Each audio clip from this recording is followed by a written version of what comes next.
Mafia. ICC Mafia. Yan ang tingin natin mga kababayan ang nangyari dito sa desisyon ng International Criminal Court mga kababayan na i-deny ang request for interim release ni PRRD. Right from the start, tama ang ating hinala mga kababayan na wala na talaga tayong maaasahang patas na laban na maaasahan dito sa ICC dahil unang-una ang mga bugok na ito mga kababayan ay nakisabwatan na sa gobyernong bangag mga kababayan simulat sa pool pa lang. Yung palihim nila na papasok dito sa Pilipinas, hindi nga natin alam. At yung paggamit mismo mga kababayan sa resources ng gobyerno, yung tuwad ko mga kababayan para makakuha sila ng mga di umano yung mga ebidensya na puro naman mga gawa-gawa mga kababayan. Diyan pa lang, alam na natin wala nang makukuhang patas na laban si Tatay Digong dito. At eto na nga, nireject mga kababayan ng ICC ang request for interim release ni PRRD. At what do you expect? Etong kaso ni Tatay Digong sa ICC ngayon mga kababayan isang natitirang active case ngayon ng ICC. At kung idadrop nila ito, mawawalan sila ng funding mga kababayan. Kaya talaga hindi nila ito bibitawan. Ang mga animal. At eto namang mga kababayan, kampo ni Kaufman, akala ba natin confident siya? Sa apat mga kababayan na ginawa nilang rason mga kababayan, lahat rejected. Unanimous pa. Diyos ko Lord. Kaya nalulungkot po tayo kay Tatay Digong mga kababayan dahil malaki po talaga ang tsansa. Malaki ang tsansa na hindi na makakalabas si Tatay Digong. Sana magkaroon pa ng milagro mga kababayan. Eto panoorin po natin ang mga kababayan mga reaksyon ng mga tao matapos pong i-anunsyo itong visit na desisyon na ito. Ng pre-trial chamber na nagbabasura sa panandaliang kalayaan ni Tatay Digong. Binasura na. Malungkot po ang araw na ito.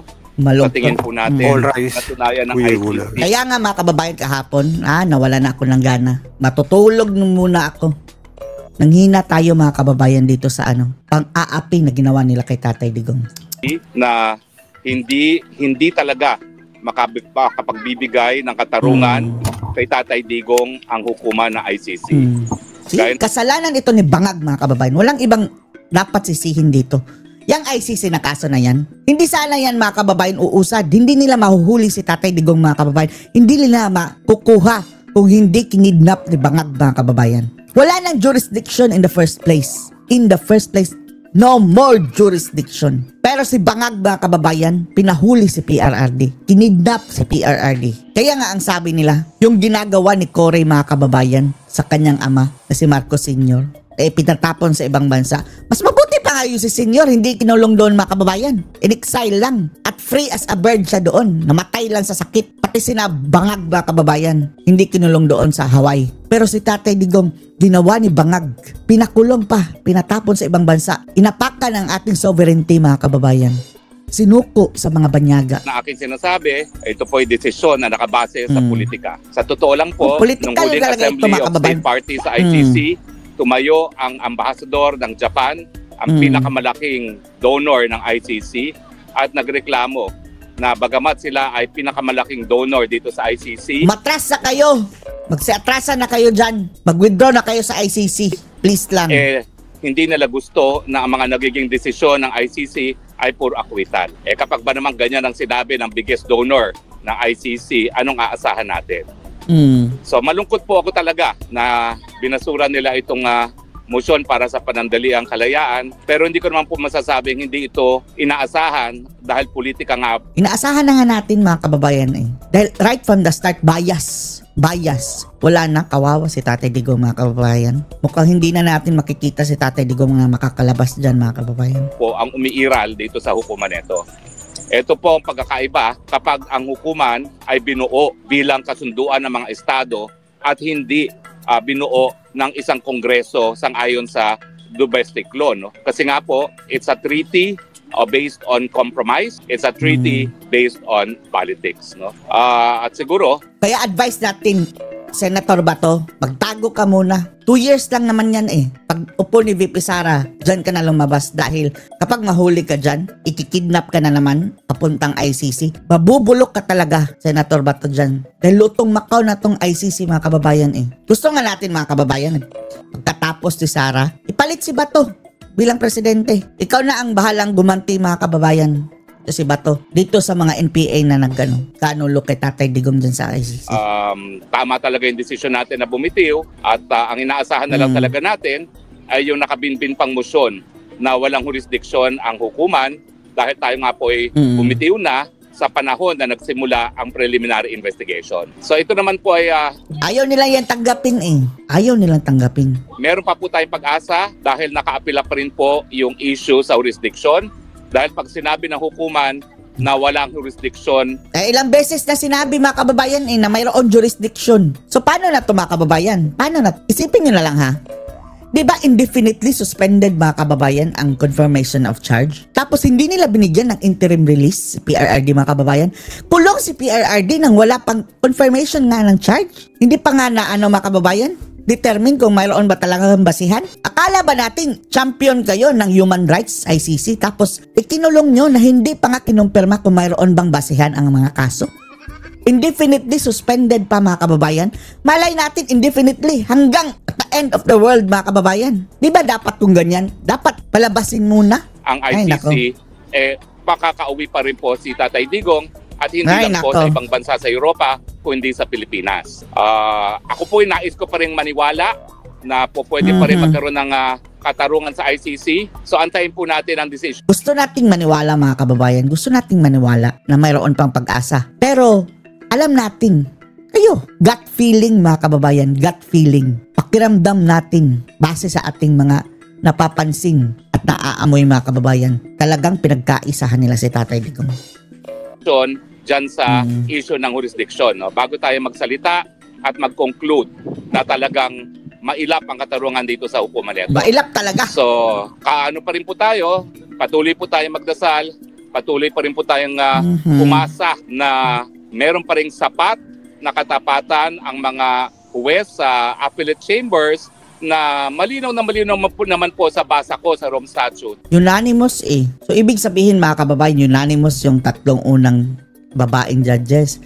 And then, yung 5 naman sa appeals chamber. Pinagkaisahan talaga nila mga kababayan. Na dapat talagang ma-dismiss na ang kaso dahil laban kay Tatay Digong dahil nga po, binigyan tayo ng karapatan bilang isang dating miyembro ng ICC na bumitiw sa pagiging miyembro at dahil tayo may ganyang karapatan, hindi naman ibig sabihin na forever na dapat makipagtulungan ng mga bansa sa ICC.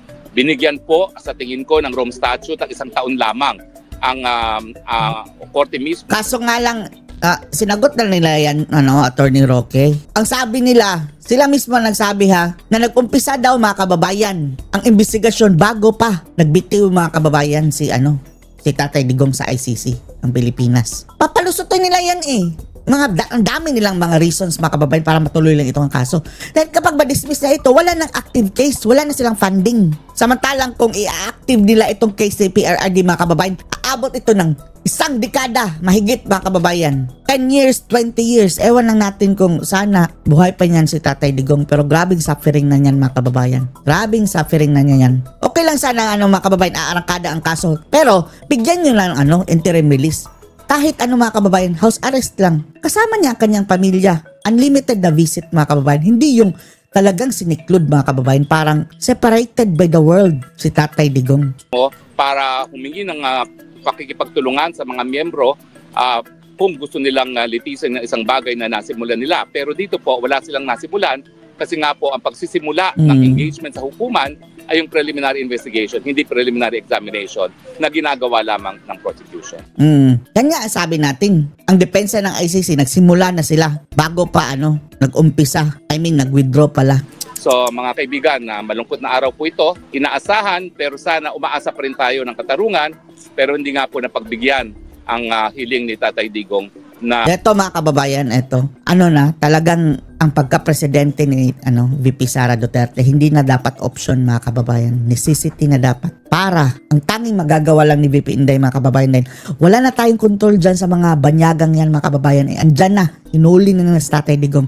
Panagutin lang natin itong mga nasa likod dito mga kababayan. Itong unang-una itong bangag. Tapos yung mga NPA mga kababayan nakasabot nila. Sina Trillanes, di ba sila ang nagsampa? Lintik lang ang walang ganti.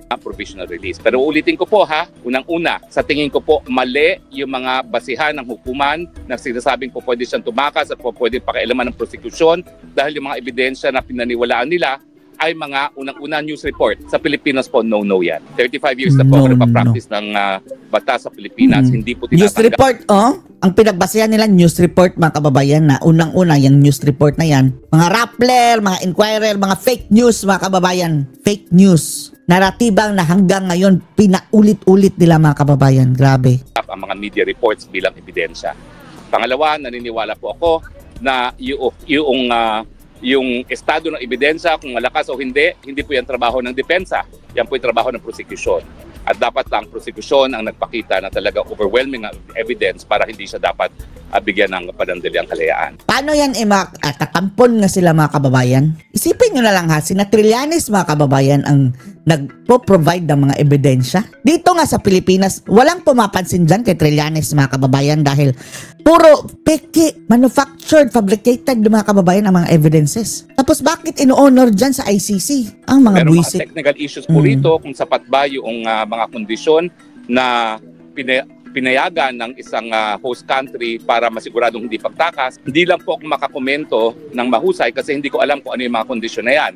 Pero ang sabi ng hukuman, hindi nga daw sapat ito para maiwasan yung pagtakas. At ang pinaka-nakakalungkot ako ay yung sinabi nila na yung edad, karamdaman, yung pagiging libot-limot na ni Tatay Digong, hindi daw yan sapat on basis of humanitarian grounds na mapagbigyan ang panandaliang kalayaan.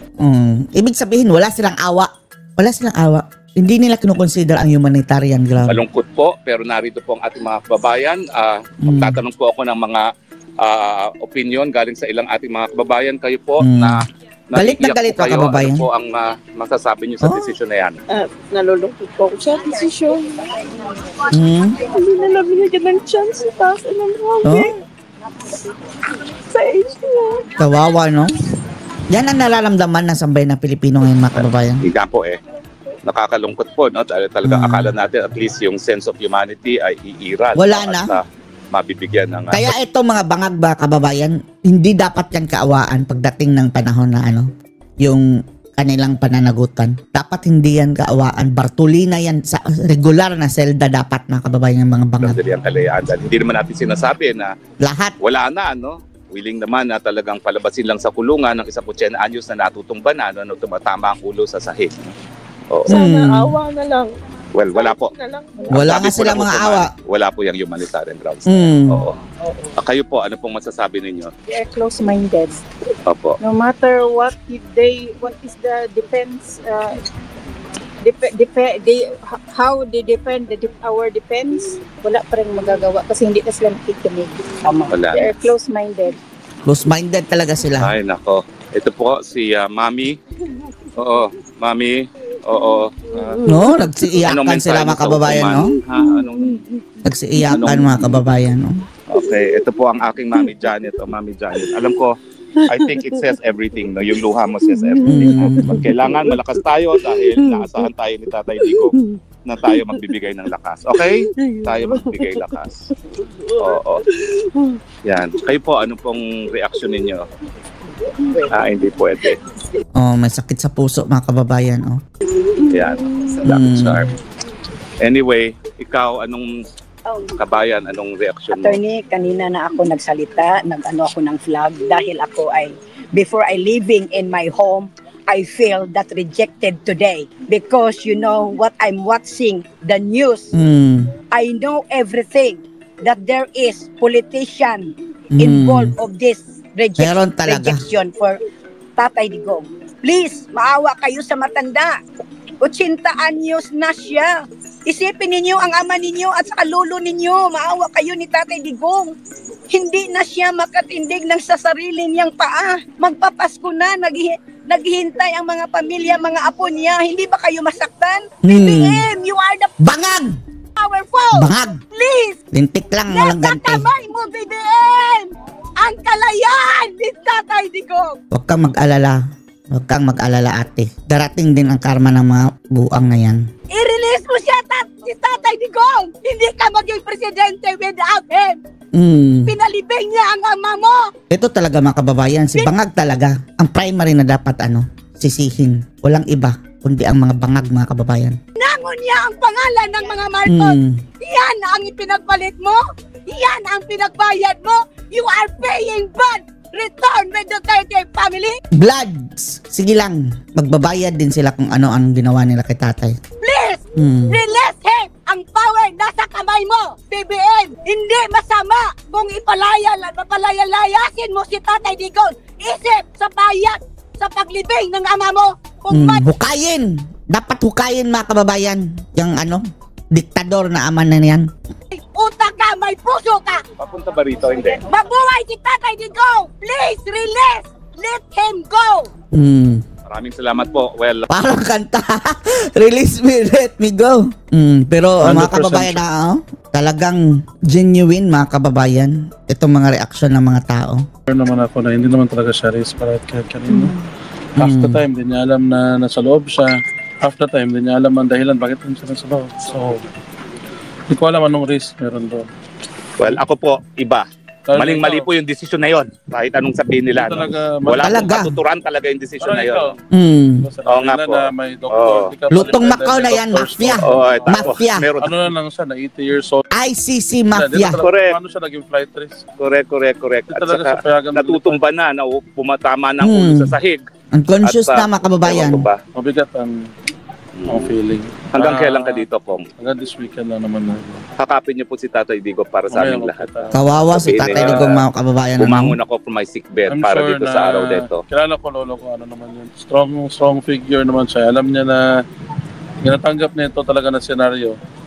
Hindi talaga yan mag-run. Pero ako bilang apo, mahirap rin sa akin kasi matanda na talaga lolo. Maybe 5, 7 years. Hindi natin alam. Yan nga, mga kababayan. Si Rigo na mismo ang... ano nga pangalan nito?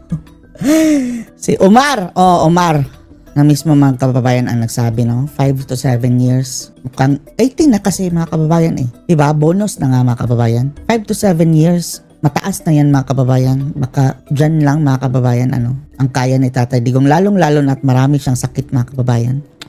Hindi po binigyan ng... Shorter than that. Sana naman longer than that. Limited time na lang meron. So, sana pinagbigyan na lang time para sa pamilya niya. Wala naman i-consider ang health niya. Wala rin. Hindi ko alam ano pang i-consider nila. Ang age niya, yun na lang ba? Kailangan i-consider. Hindi po nila binigyan yung apila na maging makatao o humanitarian grounds. Wala, makababoy sila, mga kababayan. Kung first time mo mapasok Makabangan. sentence, kalaki-laki nakasabi humanitarian court. Hindi ko alam saan banda doon sa appeals chamber nila na may humanitarian na reason para i-deny siya interim release. Congressman Omar, what is your reaction on appeal chamber decision? Well, of course, it's a bit gloomy, especially with the weather right now. It's befitting. As you know, my grandfather's 80 years old. I don't see the risk. They're telling the defense team that they failed to see grounds on his interim release appeal. Half the time while we are talking, he doesn't even know why he's in there, in detention. The other half, Hindi nga na alam, mga kababayan, Parang fuse na talaga si Tatay Digong, mga kababayan, Dahil minsan, hindi na nga niya alam bakit andun daw siya. he doesn't know that he's here. He's in the Netherlands. So, I don't see what they don't see. He's 80 years old. He's got maybe 5, 7 years. I think it's better he should spend those time with his family. Congressman, ano pong plano ng family ngayon na ganito po lumabas na yung verdict? Well, of course, we can't just sit down lying doing nothing. Still continue the fight.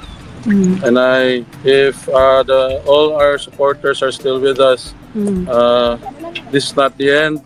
This is still just a part of it. This is still the continuation of a fight to bring him home. Okay. Ito, mga kababayan, ang ganti natin dito, mga kababayan, lahat ng magiging presidente, mga Duterte na dapat, mga kababayan, hanggang sa kaapu-apuhan ni Tatay Digong, puro kakampi ng mga Duterte, yan ang ating igaganti, mga kababayan. Yan ang ating igaganti. Thank you. Well, anong oras po ang dalaw niyo sa kanya ngayon? It's around 1:30. Siguro naman po, sinabihan na siya ng mga abogado Alam niya. nyo, usually kung mapasok kami, it's all smiles. Ganyan, ayaw namin ipa-feel sa kanya na sad ang atmosphere. Pero sige lang, may konting time pa man. Medyo naano lang ako sa decision kasi grabe, tatlong grounds na. 4 na grounds ni reject. How did that happen? Wala man lang ni isa. At saka siya, Competent pa ba tong si Kaufman, mga kababayan? Confident daw siya ha na mapapa-interim release niya si PRRD, tapos ngayon wala ni isa ang tumama. Puro failed.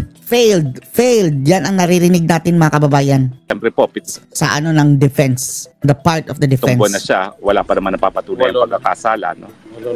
Walong buwan na pala. Sorry.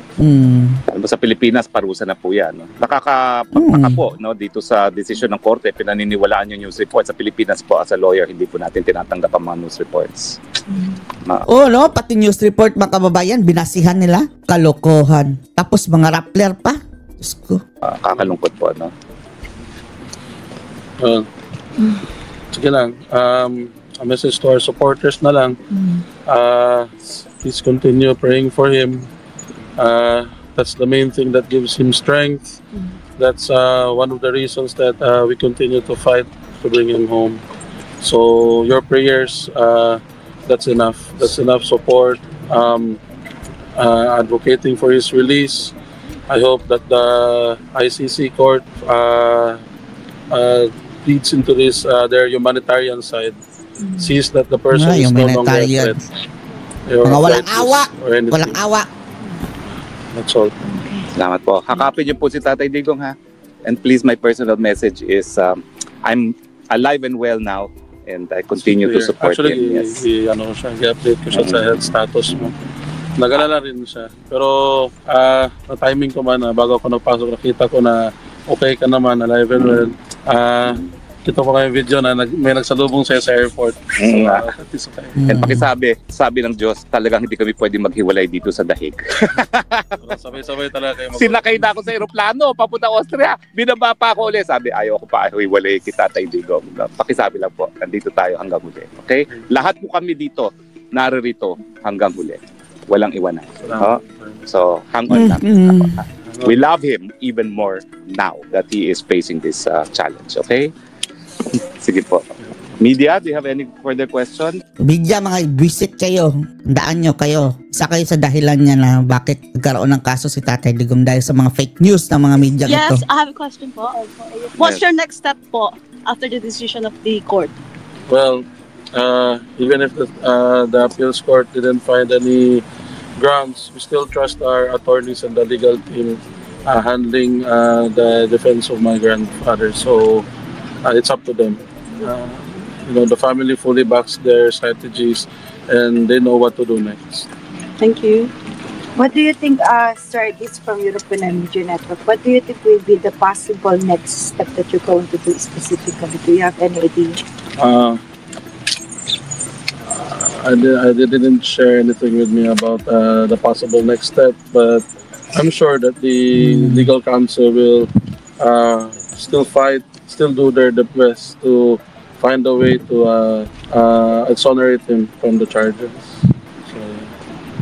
Sorry, I wasn't here at the beginning. Can you tell me how you feel today? What is your reaction after this ruling? Of course, I hate to use the word sad. Sad. Yan. Sad talaga, mga kababayan. Walang ibang word na ma-describe. Sad. Express enough how I'm feeling. As some of you know, I'm the first grandson, so I spent almost all my life with him. I even lived in his house for a bit, so I know he really misses home. So it's a bit hard for me, especially later because we were visiting him with the kids. It's hard to keep a smile, but we should create an environment of happiness for him. He'll be getting the news soon. I'm pretty sure that the appeal for his interim release was rejected. So. And are you worried about his health? Always. Even when I'm not here, I try not to think about it. But it's hard not to think about it when you see him. He's 8 years old. He's very frail. You know, the pressures that comes with the office that he held for so many years, the mayorship, the presidential, him being president, it takes a toll on the body. So you see it when you see him. That's why I was a bit bewildered why the appeal chamber saw that it's a flight risk, it's a risk to the people in the Philippines, when half the time inside he doesn't even know why he's there. Half the time he doesn't know that he's in the maintenance. So. And have you had any updates about his health recently? No, not yet. I tend to leave that to the my dad and my aunt and my uncle to tell me any updates. Me, I don't focus on that too much because since I'm the one visiting him, I want to keep it jolly, especially with my kids around, to keep him, up in spirits. I always tell him that the people in the Philippines are supporters. Even the former non-supporters of my grandfather are now supporters, are wishing for him to come back home. So that always brings a smile to his face that there are still people who truly believe in him. Congressman, other plans for the family members to visit him, especially that the Christmas season is... Yes. I think there's a rotation. I'm not sure who's visiting, but I'm pretty sure, especially with the news now, one of us is going to be here to spend Christmas with him. VP Sara? Maybe. Me, personally, I hope it's me. Oh. You know, I take every chance I get to spend time with him, especially with his age. Okay. You know, yeah. Can I have another question, sir? Sure. Do you expect this this decision from the ICC? Did you have any? Of course not. Yes. We expected they appeal to their humanitarian side. Yeah. I'm Exactly. pretty sure they know my grandfather PRD's medical records. They know his age. Yes. They know that he uses a cane to walk. So I know that he's not a risk to anybody. Yes. So when they said that when I heard that they rejected all three grounds for interim release, I was shocked, but sadness took over my shock. Yes. I'm Kung- not really na. Anong mensahe nyo sa Marcos administration na nagpakidnap at nagdala rito kay Tatay Digong? I hope that they're happy right now. I hope they feel vindicated on what they did. I hope they got some sort of reward from this. This is borderline or almost borderline. No, it's borderline. It's borderline inhumane. Keeping an 80-year-old here, away from his family, away from the land he called home. So, yeah, I hope they're happy. How about your message po for all the Duterte supporters po? I can't thank you enough. Whenever I walk around anywhere in the Philippines, even in here, in the Netherlands, you don't hesitate to approach me to tell me that the deep love, respect, and admiration you have for PRD. That gives me inspiration to do better at my job, to be a better leader, and to help continue the fight to bring him home. Okay. Thank you very much, everyone. Thank Thank you. for your presence and your time here. Sige, Kong, ha? Thank you. Thank you. Stay strong. Would you allow us to take pictures po? Sure. Okay. Thank you. Thank you. Pro Dutertes? Yeah. Tara, let's have a group of picture. Oh, let's go have Group picture. Tara. Dods. Sir. Hi, nakahabol ka. Wala naman. Kasi, Naman ako sa live. oo nga eh. So, nagpapa-picture lang po tayo ngayon. Sino bang may camera tayo doon? Wala tayong picture dito. Si Jason. Mag-picture. Jason, pa-picture naman. Ito. Jason. Kong dito. Halika rito, Charlene, sumama ka rito. Charlene.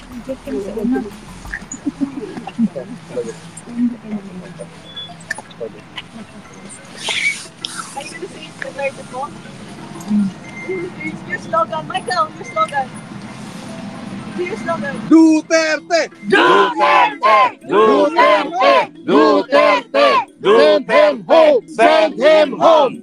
Free Duterte now! Free Duterte now! Send him home! Send him home! Send him home! It's human rights. They didn't give the human rights. Because they said human rights, there's no human rights. Because Tatay Digong is a human, he didn't get any human rights. Thank you. Thank you. Thank you po. Thank you. Sorry, hindi ako nakakasita. Actually, medyo masakit pa talaga. Kaya nga nagtataka ako dito mga ito. Bilang padala na ako.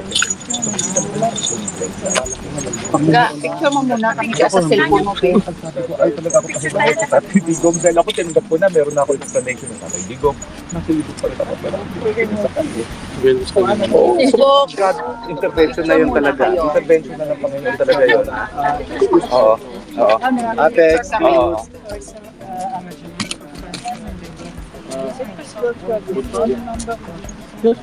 Dali, mapicture tayo. One, Thank you. Uy na, nandun ka tayo. Alam ka na nun? 7 na Malaysia, di ba? Sumarais ka.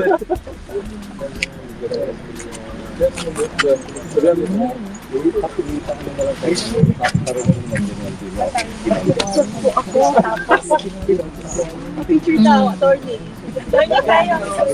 Picture po tapos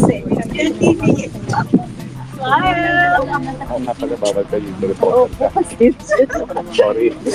Pati may interview, nandito mo sa Facebook nangyayari. Pwede Nasaan na yung telepono ko? Andyan. Ayun ang telepono ko.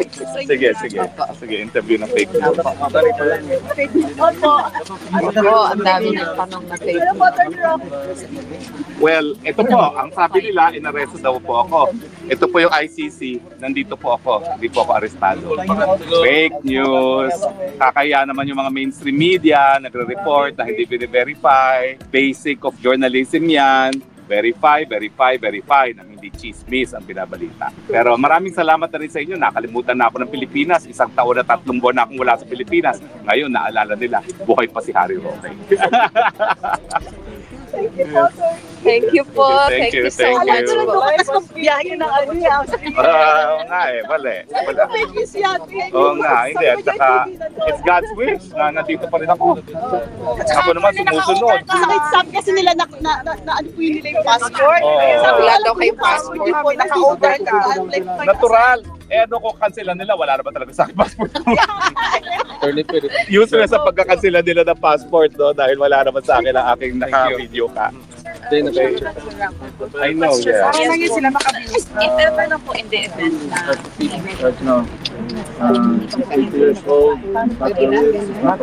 Because, of course, Europe knows its asylum law. They said that you can, So they know that unless that procedure is finally settled, I cannot be extradited back. It's okay. Ganun lang talaga yun. It's okay. Thank you. Okay. Thank you. Thank you. Yun na natin yun. Kailangan ko sila na action. Okay. Ha? Nakalayo. Alam mo, may gift ako and then I realized hindi ako makain kasi gift ko yung Christmas ham. Iba na lang gift ko sa'yo. Seafood na lang ang gift ko sa'yo. When do we see each other?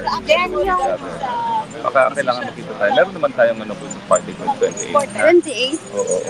Yan yung ano mo, yan yung ano po, cellphone ni Kapo, pa-picture pa kayo. Hala, ako nag-ano. Yeah. Oo nga. Ano pa tayo? Sige lang, ikaw na magka-cameraman. Mag-picture ka dun. Yan yung ano ni Kapo. Okay lang po, okay lang na to. Ngayon? Yung kasama po sila, Nolan Back. Sa kanya po, kami arin po. Basta ko. Ayaw nila sa iyo, Kapo. Bigyan na, wala. Kanino camera yun?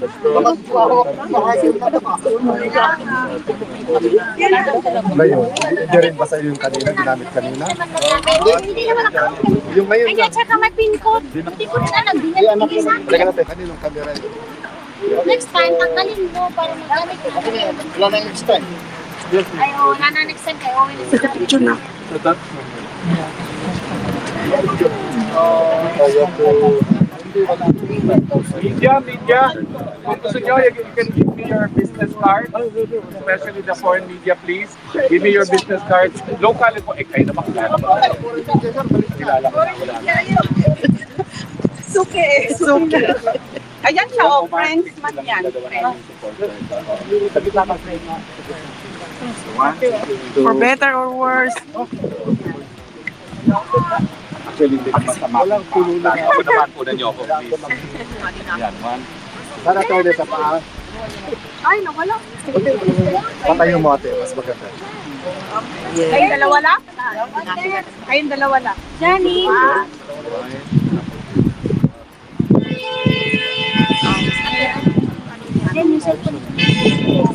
Sana all Hermes. Ano na yan? Jason, ipakita Kaya yan, kaya wala na yan. Kayong dalawa. o kayo lang. Wala. Hindi na-approve yung yung interim release. Hindi na-approve. Oo nga. Nice to see you. Oo. Actually, ang hirap. Alam mo talaga, sinasabi nila na your peace of life. Ay, ako, next time, I'm going to let them touch my back. There's now a very big bukol where the surgery was made. Although, hit na ako ng hospital kasi I keep on going there. They're saying, that's why you have to wait 2 months. I say, no, I want an MRI now. They're gonna not give me an MRI now. But I have a very big bukol now. I don't wanna feel it. Yeah. As a journalist, sige. Sige po,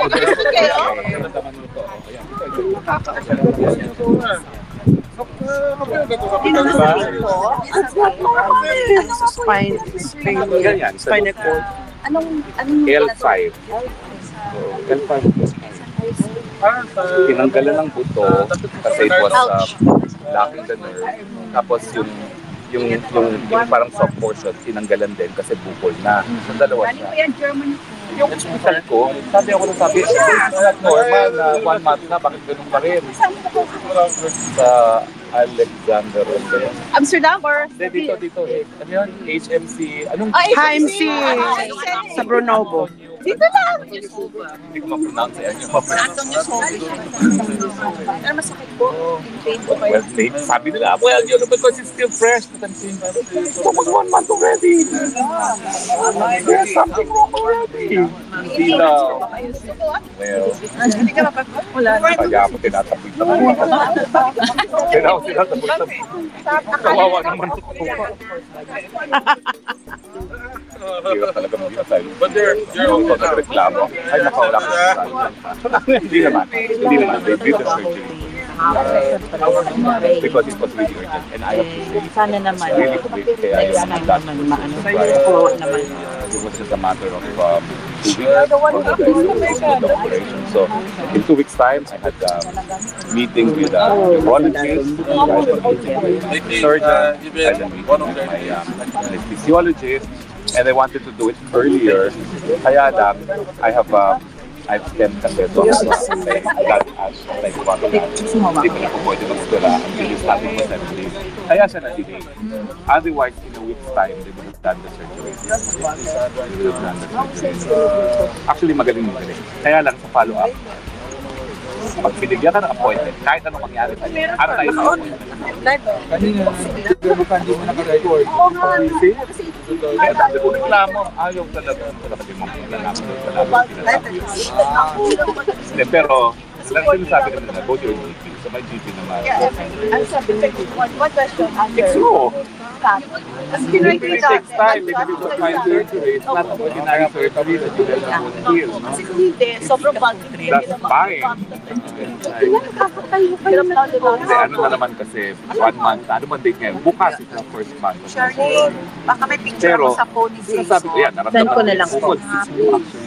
Kasi kaya babalik na naman ako sa ospital na it's exactly where they operated. Okay. Yun na nga. Kasi I noticed na hindi ako nakakatagal na lalo-lalo na sa upo. Opo. Sa tayo, mas okay pa. Sayang mo na. Kesa sa upo. So, palagi kayo naman. Well, hindi ko alam. Sana naman yun ang Yun, Bago lang ito eh, itong bukol na ito. You notice your body. Nagulat si sir. Mabuti na lang.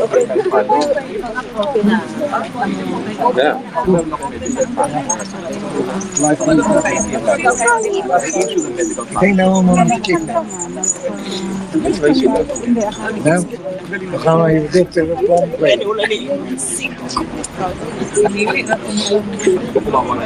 Kailangan nakaano ka na. Earlier,